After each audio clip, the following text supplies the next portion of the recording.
बोलने के मौका तो दो। हाँ, मैंने उसका रूम में जाके बोला चल बैठते, हम 2 बैठी थी, फिर ये भी आया, हम 3 था, 3 बैठा हुआ था, फिर ये पूरा नशा में था, नशा की स्मेल आ रहा था, पूरा स्मेल है, हम लोग ये भी था। फिर इसको बोला तू अंदर जा, ये अंदर चला गया। हाँ, अराउंड 1:30 ऐसा कुछ हुआ।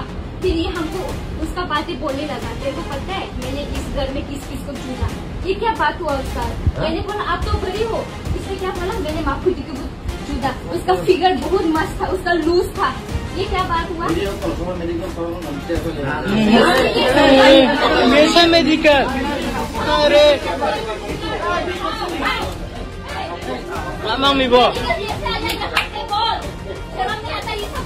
क्या रुको, एक लड़की है, हम एक लड़की है, के लिए आते हैं। सुनो, हम रेंट में पढ़ने के लिए आई है, ये सब देने के लिए आया है, हम लड़की है, एक सेफ्टी होना चाहिए। ऐसा वाला लड़के के लिए अभी लड़की का अपना होता है, होता है समझा। जो समय बोले समझे